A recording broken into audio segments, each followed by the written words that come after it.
Hey everyone, this is Scrap Computer here. This video is going to be a quick video covering what AD carries I don't think you should play until you get around mid gold or even lowish gold if you're okay. The reason for this video is due to me seeing so many bronze players just playing that Draven and just feeling really hard and just not being able to pull them off. Now this isn't a video just dissing these players. At the lower levels, I always advise to try and stick to the strong champions that are based around core gameplay mechanics. Not only will this allow you to improve more on the basics, on the core conceptual knowledge of the game, it also means you won't be worrying about the mechanical knowledge basically. You can just work on the thought process behind it and how it all works, which is more important than mechanics to a large degree. If you're just focusing purely on catching a Draven axe, you're not focusing on lane positions, you're not focusing on people going out of position, and of course you're going to get used to a carry that generally speaking has to play a very predefined playstyle, which of course isn't going to help. So overall, I'm going to cover the carries I don't think you should play until you get at least over gold in some degree. Let's get into it. Veon. Now a lot of you will say Veon stomps low elo, and of course that is. Veon has got a very opportunistic playstyle, and if you can take advantage of your enemy's mistakes, of course you can stomp. To me, if you played more than 40 games in say silver for example or bronze, and you're still in it and you're playing Veon and you main her, you're not a good enough Veon player for that elo in my personal opinion. Veon requires not only 420 blazing mechanics, but more importantly a large amount of game knowledge. Most people don't think of this part. To know what you can do in Veon, to understand your current strength, your enemy strengths, the ability on both sides, the ability to avoid skill shots, the ability to know what type of skill shots are coming, the ability to project the outcome of the fight and how each ability will be used, and what abilities you should tumble with, what not to, when to activate your bork, how to kite perfectly, how to break all of the animation cancels. Basically you have to project the fight, as I mentioned, and figure out how it'll work before you do it. Some low level players have issue with this as they're mainly just focusing on the mechanics. Veon also requires protection in lower levels of play. And in lower levels of play we have jack tons of assassins and divers, but no defenders. So basically put, you need to defend yourself. This is why I really don't like Veon and in the lower echelons of play. Most of the time you don't have enough protection unless you get enough tanks, which generally speaking again is quite kind of rare. Without on point kiting and knowledge, the enemy team will pick you off pretty heavily unless you have basically perfect positioning. But again, in lower levels that's not going to happen. Unless you're at least, I would say, goal 4 or something, don't even think about playing the Veon. Draven. You need perfect champion facial orientation. In other words, you have to know which way you're facing so the axe will go that way. That's hard to do first and foremost. In addition to do this facial orientation, you need good decision making, which again is quite core. A lot of people mention that Draven's a hard mechanical champion. Although this has a contour of why he's so difficult, I would argue that in higher levels of play it's a facial orientation. This is actually a harder point than his mechanics, but I'll get into it. On Draven you have to be able to decide where you want to go and decisively make that decision and go for it, or you're gonna lose your axes. To effectively catch your axes you have to be facing one direction and just straight up going. If you're kiting, you're backing out. If you're going in, you're going forward. What happens in the middle ground? Where do you throw the axe? The decision to go forward or back is one of the hardest things you can do, and in low levels this kind of decision straight up can't really happen. Even professional players can barely play Draven with any sort of perfect nature and drop a ton of axes or can't even decide when to go in. So how can a bronze or silver player? Now his mechanics are hands down the hardest of any AD carry. You have to manage the axes on Draven or he is a garbage AD carry. Without his axes he's lackluster. If you're missing every 3rd or 5th axe, your damage is going to plummet pretty heavily. I've seen pro players missing the odd axe here and there, or straight up just missing a large amount of axe portions, having to back off. If they have this kind of mild trouble on the basic mechanics of this champion, that should tell you a lot.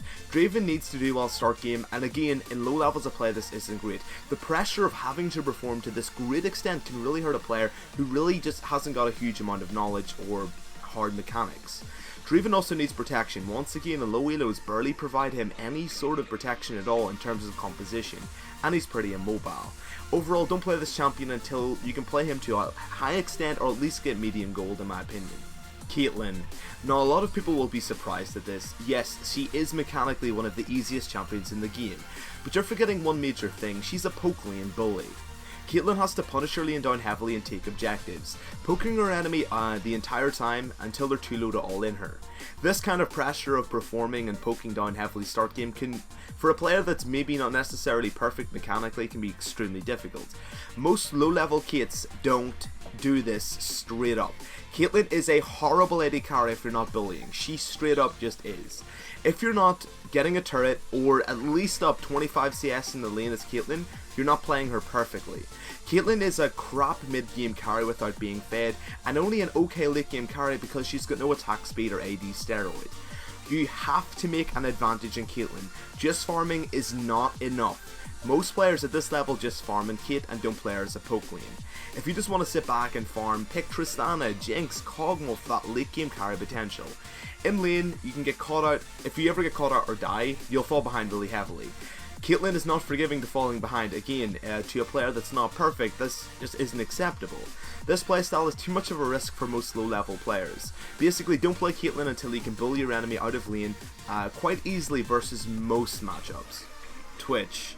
A lot of these guys will have seen this guy coming. Rat requires a little finesse and generally a lot of game knowledge. His laning phase can be strong but is mainly farm orientated, with little mobility and kind of being weak to all-in burst lanes, which kind of are quite common right now. If he's not the instigator of a fighting lane, he will lose, and this means he can fall behind heavily. Twitch's laning phase leaves a lot to desire, and he's weak to poke and or big kill lanes.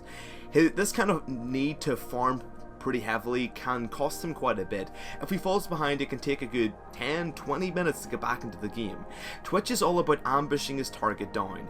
If you fall behind, ambushing is hard to achieve, if not suicide. If you can't ambush, there's no point in playing him anymore. Pulling Twitch off is generally extremely difficult. You have to time that ambush perfectly for pretty much all game.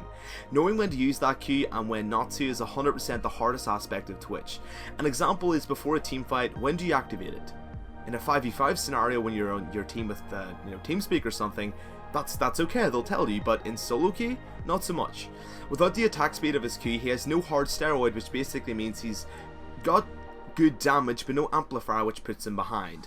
Lastly, he's immobile, there's no protection, which makes Twitch a sad boy, and his Q takes a long time to proc, which can be countered by bursting him down, or of course, a pink ward, making him have 0 escapes. Kind of a difficult champion to play, even at the higher echelons of play. Kalista. This champion is a next level difficult, but she can fall behind heavily if your enemy knows what they're doing. Her mechanics are mid-level difficult for the lane, and mid-game she needs to be able to kite almost perfectly. Her safety almost completely depends on her kiting. If you can't do this perfectly, she'll be in a lot of trouble. Kalista just falls behind heavily if she doesn't get an early advantage. Her entire damage base is mainly orientated around Runins, a Runins build with either Bork or BT. This costs a lot of cash, and before she gets this, she's moderately weak orientated in terms of overall damage. Compared to most other carries, she needs this item and Bork before she even starts getting strong. Her kit is based upon being able to do constant damage and apply Ren stacks. The ability to do this means you have to be opportunistic in playstyle and kite and know exactly what you can and can't do. One misstep on your passive can lead to a death, so we want to avoid that. Overall, kind of a difficult champion to play. You can pull her off maybe mechanically, but playing her perfectly mid to late game without much protection does leave a lot to desire. Okay, now a note for the entire guide. Do take this with a pinch of salt. Yes, a silver player, a bronze player, I'm not crapping on these players. They can of course play Veon and do very well for themselves. But in general, this doesn't happen. I just believe personally you could stick to the core champions, just playing champions that are generally useful no matter what happens, focusing on positioning, just straight up trading on a basic kit and trying to generate yourself as a better AD carry progressively, rather than moving on to the finesse, moving on to the longsword, the perfect item. There's no point in trying to run before you can jog. At the end of the day, it's a progression game. You've got to slowly get better at this game. Just jumping in and immediately maining Draven is probably not the best thing to do overall. I just want to mention, yes, they can do well, but in general, it's not going to happen too much. They won't have the amount of consistency, and the compositions at this level generally aren't going to help them out either. So I'd try and avoid all of these carries if you can. Before I end the video, quick call out to Karen Link for giving me the video idea. And that's it for the guide, my friends. If you like it, dislike it, dislike it. If you like the content, subscribe. And if you think the video is utter garbage, you can unsub. I'm totally fair. Besides this, guys, have a great day, and as always, best of luck in the Rift.